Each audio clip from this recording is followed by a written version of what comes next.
Morning. It's wonderful to be with you. If you don't know me, my name is Matt, the pastor here, and we are currently in a series going through the book of Mark, and today is no different. We're going to go verse by verse, starting in Mark chapter 2, verse 18. Okay. And this morning, we're just going to read each verse on its own, and we're going to stop, pause, and discuss it, and then we'll move on from there. So verse 18, starting verse 18, Mark chapter 2, it says this: Now John's disciples and the Pharisees were fasting. Some people came and asked Jesus, "How is it that John's disciples and the disciples of the Pharisees are fasting, but yours are not?" Okay, so we've already seen at this point in the ministry of Jesus Christ that he is unique. There's something different going on. But in this scenario, in this scene, the people recognize that Jesus is doing something else that's different as well. What they notice is that usually when it comes to religiously observant people like the disciples of John the Baptist, or like the disciples of the Pharisees, they practiced something very regularly, something called fasting. Fasting was something you did when you were religiously devout. And the people noticed, and they had this question in their mind, well, why does, if a devout person would fast regularly, why wouldn't the disciples of Jesus fast as well? It's a great question. So real quick, a word about fasting biblically. In the Old Testament, there is one fast that is required by the law. In the Old Covenant, there was one fast that Moses gave by God in the book of Leviticus. It says this in Leviticus 16:19. It says, "On the 10th day of the 7th month, you must deny yourself." And that word deny is a word that really gives the understanding of no eating, right? You're refraining from food.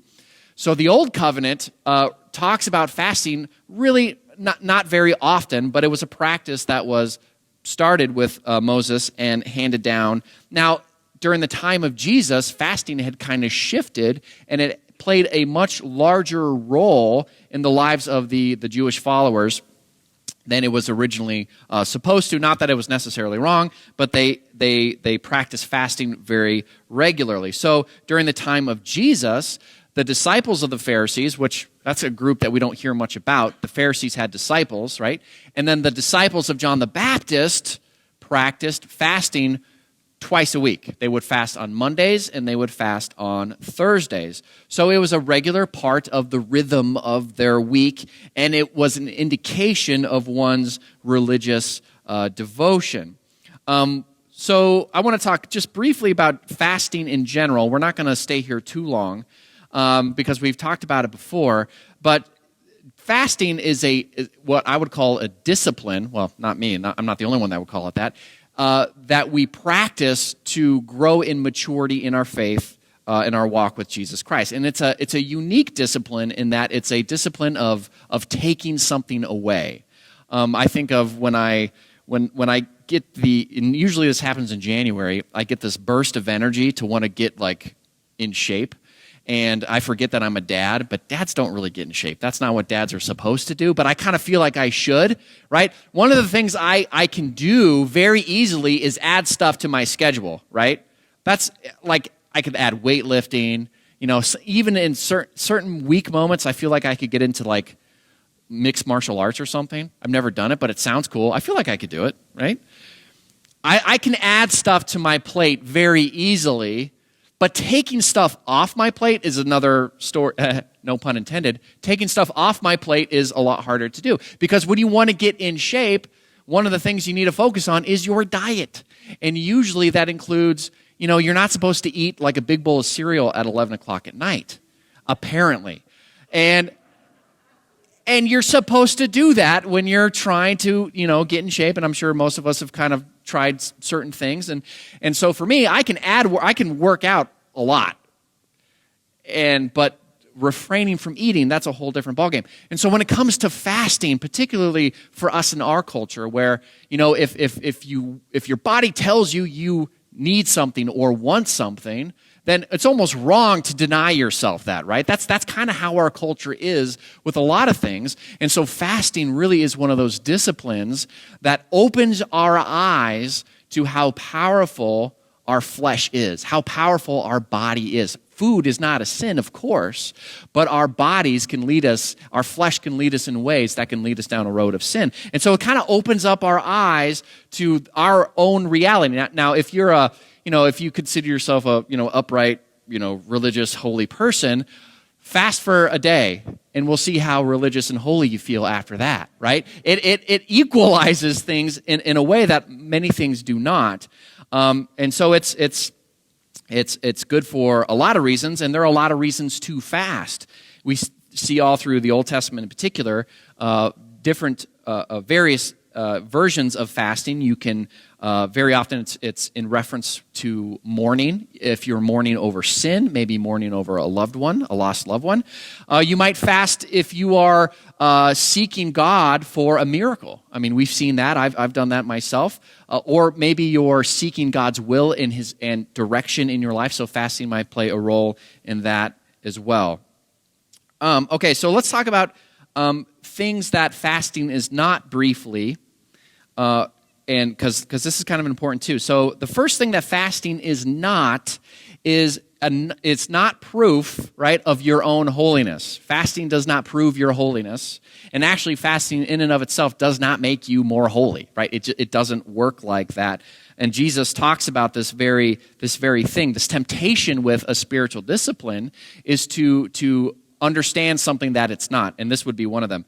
Jesus says in Matthew chapter 6, he says, "When you fast, do not look somber as the hypocrites do, for they disfigure their faces to show others that they are fasting. Truly, I tell you, they have received their reward in full." When you're fasting, one of the things you really want to do is tell people that you're fasting, right? It's kind of like CrossFit. Have you ever met someone who didn't share that they were in CrossFit? It's one of those scenarios. I've got nothing against CrossFit. Or vegetarians, right? Vegetarians share that that's great. But that's kind of how it is with fasting. It's a temptation. I'm fasting, and I need everyone to know this. And Jesus has highlighted that not only is this, an incorrect way to view fasting, but you could see how people can use fasting to make themselves appear holy, right?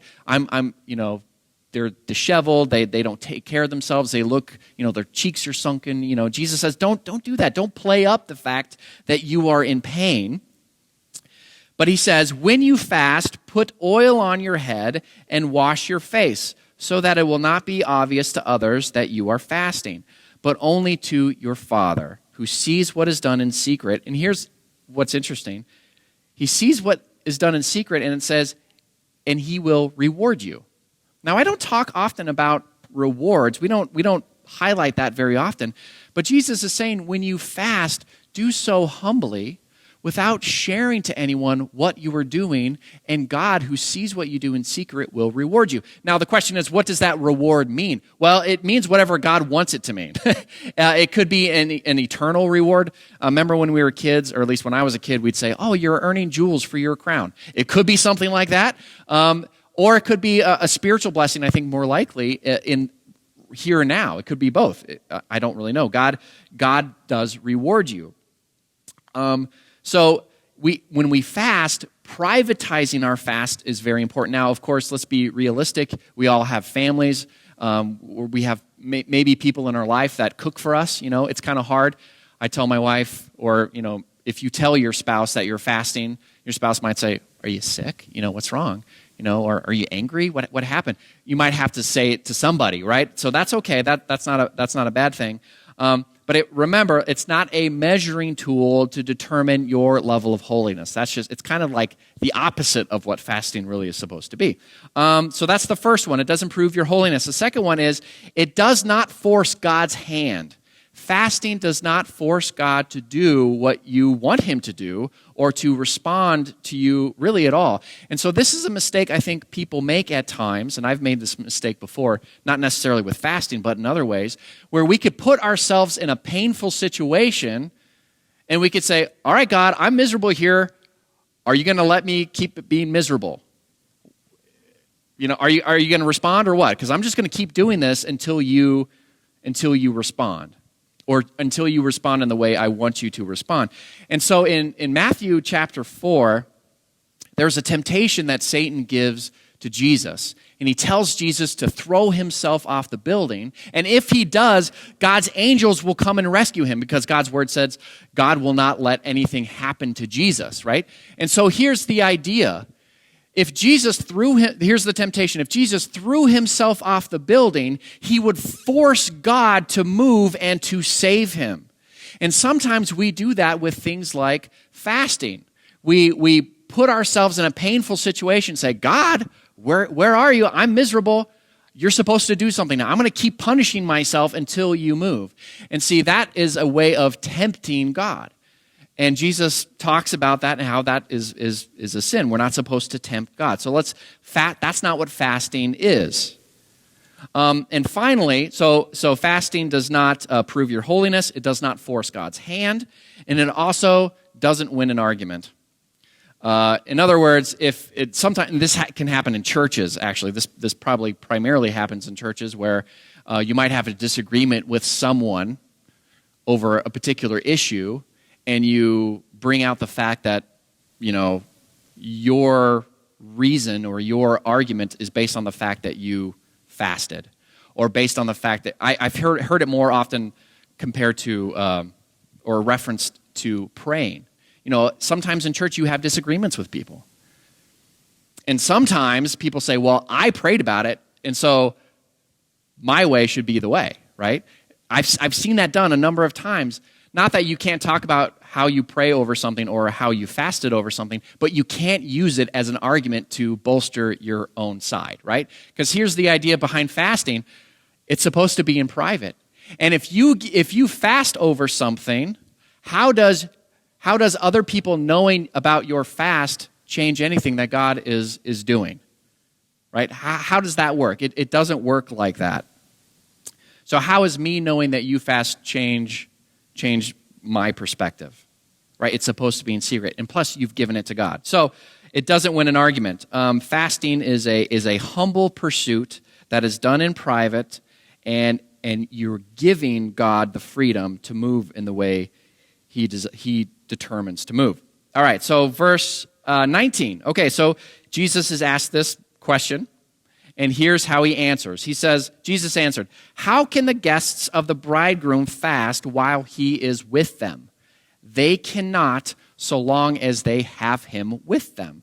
So Jesus, like a good rabbi, answers a question with a question. And he does this so we get our minds going. We start thinking. We start considering a little more deeply what is going on here. So Jesus is talking about a bridegroom. So that gives us an image of a man who's about to get married and the people around him during the wedding. Now, it would be strange in our day, as well as back in the day of Jesus, to have someone refrain from celebrating something like a wedding. It would be a breach in friendship. It would be a breach in protocol if you do not partake in the celebration of someone who is getting married. When I was getting married, we had my brothers and a couple of my buddies from college, we had a bachelor party, and my bachelor party was at a bowling alley, and it was really wild. We bowled like 2 games. We were crazy, and actually it was a lot of fun because my brother Nick, he kind of organized it, and each frame we had to bowl a specific way. Like a goof, like close your eyes or something, or I don't know, something dumb. And then whoever lost each frame had to do something really embarrassing, really dumb. And my brother Nick, he lost one of the frames, and he had to go bowl for somebody else.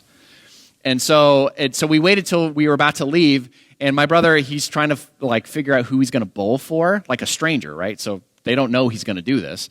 And so, of course, he doesn't pick a big dude, right? He goes and finds a woman, a little lady, and she's about to bowl, and he jumps in front of her, and he bowls for her. And he runs out, and we're all giggling like little girls, just running out of the building. And she screamed at us, "Who are you?" And it was a good time. That was about as wild as we got. So So it would be strange, right, if you had when you get married in our culture, it's a couple days that you spend with maybe your family, maybe the groomsmen. It would be strange if one of them or a couple of them were like, this is great, and I'll show up at the wedding, but I don't think I'm going to make it to the reception because I've got an early morning the next day. That doesn't really fly, right? Because if someone is getting married, someone that you're close to is getting married, you drop everything and you spend as much time with them as you can. Why? Because it's a celebration. It's something beautiful. It's something good. It's something that should fill you all with joy. That's true today, and it was absolutely true in the time of Jesus. And actually, there were rules that stipulated that you could not fast during a wedding. During the time of Jesus, you could not fast. You had to participate in the celebration. Now, I'm not arguing that every bachelor party is something you'd have to go to, because in our culture, bachelor parties are kind of, something, not great a lot of the time. So I'm not saying that, but you're supposed to participate and enjoy. And so you celebrate with the bridegroom. You celebrate with the ones who are getting married. And this gives us, this shows us an illustration, really, of something even deeper that's going on here. So Jesus uses this term, bridegroom. He's putting himself in the place of a groom. Now, what's really fascinating is, I read this morning from Isaiah 54. In the Old Testament, God is referenced as a bridegroom and as a husband on a number of occasions. And I read from Isaiah 54 this morning. I'll read it again. For your husband is your maker, whose name is the Lord of hosts. And your Redeemer is the Holy One of Israel, who is called the God of all the earth. So Jesus, very subtly, is putting himself in the same category as God the Father. He's calling himself a husband. And so here's the beauty of what Jesus is doing, is that this image might be missed by everyone who hears them when they hear it, but when Jesus ascends into heaven, they'll recall back to when Jesus talked about himself being the bridegroom, and they will make that connection between Jesus Christ and God himself. And this is why you don't fast when you're in the presence of Jesus, because Jesus, the people of Israel had been waiting for the Messiah for hundreds and hundreds of years. They have been waiting all this time, kind of like a wedding, right? When you get married, there is a long process. It's not just a day. It's like 6 months, right? It's like a year. It could be 2. Carrie, how long is it going to be? 2 years? I don't know. It's a long process to get married. But when the day is here, it's great. It's time to celebrate. And that's what we understand about Jesus. He has finally come. The time is now. It's not a time to fast. It's not a time to mourn. It's a time to eat and be filled with joy, because the Messiah is here. Jesus is here. God incarnate is here. That's why we don't fast when Jesus is here. And there's an implication. An eschatological explanation here, and that means what's going to happen in the future. What we learn from this is that when Jesus comes again, guess what we won't do? We won't fast. It won't be a time of mourning. Sometimes people believe that heaven is a place that is reminiscent of a cold, dark, wooden-pewed, benched church that is, miserable, right? That's the picture of heaven sometimes people get. No, heaven is a feast. Heaven is a wedding. It's beautiful. It's fun. We get to rejoice. There are no tears any longer. And that's what we receive when Jesus comes back. Jesus is here. We do not fast. Verse 20. Moving on. But the time will come when the bridegroom will be taken from them, and on that day they will fast. Some commentators say that this is Jesus' first, the first time he talks about his own crucifixion, because the Greek word "taken from them" really sounds a lot like someone forcibly removing Jesus. So it could mean that. It also, I think it has more to do with the fact that Jesus will not be here physically forever. And when that time comes, when Jesus ascends into heaven, and at that time, God is not physically with us any longer, and then fasting will continue. So here's the issue that Jesus has with fasting. It's not that fasting is wrong. That's not what Jesus is saying. He's not saying you shouldn't fast. He's not even saying that John's disciples shouldn't be fasting twice a week. He's not saying that. What he's saying is the timing is wrong. The timing isn't right. Why? Because Jesus is here among them. And really what Jesus is doing is making a claim that he is God. And I'm sure they probably didn't catch it at the moment, but later on this just feeds into really what Jesus is his life is about, teaching them that he is God and he has come to save them. Okay, so is it a rule to fast? Are Christians supposed to fast? And the quick response to that is no. Right? There is no doctrinal, verse that says Christians have to fast. I like what James Brooks says. He says, fasting is a matter of Christian freedom, not obligation. Right? Fasting is a matter of freedom, not obligation. In other words, no one can tell you to fast. Right? It's a thing that we can do that I think can be very helpful, but it's not something anyone can compel you to do. No one can use the fact that you're not fasting or you haven't fasted against you in any particular way. You're not less spiritual if you don't fast, and I think that's part of it. So some of you might fast regularly. Some of you might not fast really at all. But wherever you are on the spectrum, I would encourage you that at least recognize that fasting probably will play a role in your life at some point. There will be moments when you will see that fasting is something that you probably can and should pursue, and it could be for a host of different reasons. So I just want to keep the door open on fasting, okay? And again, right, fasting doesn't determine your superiority over others. Okay, verse 21. Now we're going to read the last two verses together, and they're both sharing basically the same thing here. Verse 21, it says this, "No one sews a patch of unshrunk cloth on an old garment, otherwise the new piece will pull away from the old, making the tear worse. And no one pours new wine into old wineskins, otherwise the wine will burst the skins, and both the wine and the wineskins will be ruined. No, they pour new wine into new wineskins." And so these aren't quite parables, but they're illustrations that Jesus gives to us to talk about his distinct functions. What Jesus is doing is something that is unique. It's something that is new. And his point about the old wine, or the new wine and the old wineskins, the new cloth and the old cloth, is that they cannot coexist. They cannot be together. So we're supposed to understand it like this. God is doing something new. The old covenant, what was the way that the Old Testament followers, the Jews, would follow, the old covenant, is now being replaced by the new covenant. When we take communion, we talk about the cup that is the new covenant. So what's going on here?